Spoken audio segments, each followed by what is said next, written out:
धर्मराज की कहानी सुनने के बाद उसका उद्यापन कर देना चाहिए। उद्यापन में काठी, छतरी, टोकरी, टॉर्च, साड़ी, ब्लाउज का बेस, चप्पल, बाल्टी, रस्सी, 6 मोती, 6 मूंगा, यमराज की लोहे की मूर्ति, लोटे में शक्कर भरकर, 5 बर्तन, धर्मराज की सोने की मूर्ति, चांदी का चांद, सोने का सूरज, चांदी का साठिया ब्राह्मण को दान में दे देना चाहिए। पौराणिक कथाओं के मुताबिक कोई 1 साल, कोई 6 महीने या कोई 7 दिन ही धर्मराज की कहानी सुनी जानी चाहिए।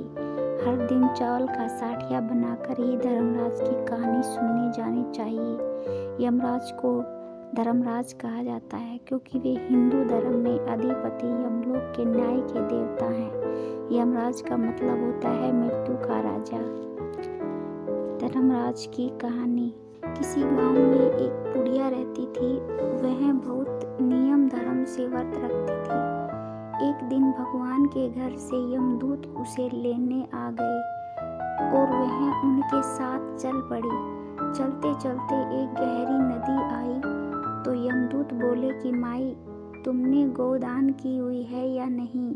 बुढ़िया ने उनकी बात सुनकर मन में श्रद्धा से गाय का ध्यान किया तो वह उनके समक्ष आ गई और बुढ़िया उस गाय की पूंछ पकड़कर नदी पार कर गई।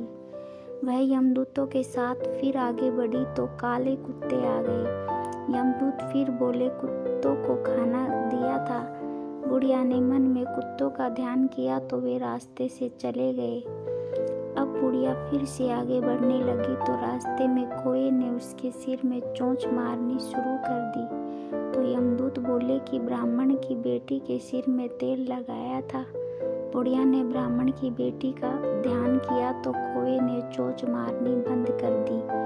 कुछ आगे बढ़ने पर बुढ़िया के पैर में कांटे चुभने लगे तो यमदूत बोले कि खड़ाऊ आदि दान की है। बुढ़िया ने उनका ध्यान किया तो खड़ाऊ उसके पैरों में आ गई।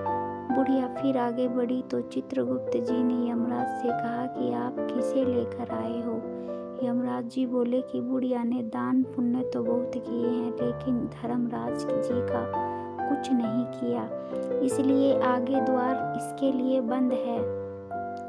सारी बात सुनने के बाद बुढ़िया बोली कि आप मुझे सिर्फ 7 दिन के लिए वापस धरती पर भेज दो।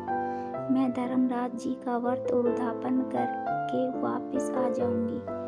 बुढ़िया माई वापस धरती पर अपने गांव आ गई और गांव वालों ने उसे भूतनी समझकर अपने दरवाजे बंद कर दिए।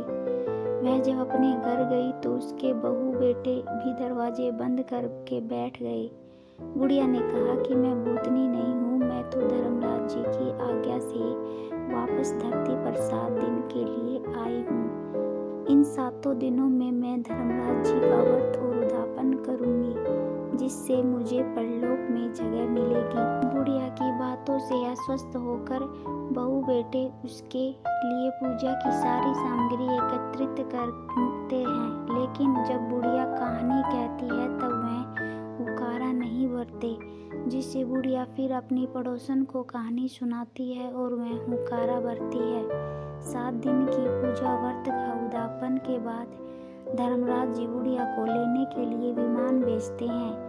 स्वर्ग का विमान देखकर उसके बहू बेटों के साथ सारे गांव वाले भी स्वर्ग जाने को तैयार हो गए। बुढ़िया ने कहा कि तुम कहाँ तैयार हो रहे हो? मेरी कहानी तो केवल पड़ोसन ने सुनी है, इसलिए वही साथ जाएगी। सारे गांव वाले बुढ़िया से धर्मराज जी की कहानी सुनाने का आग्रह करते हैं। तब बुढ़िया उन्हें कहानी सुना देती है।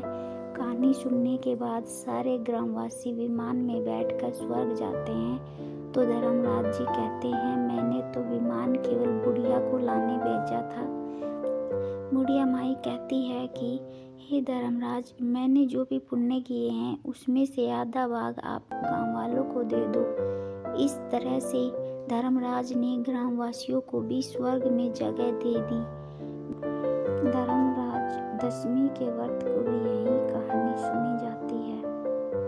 इसके बाद गणेश जी की कहानी जरूर सुने।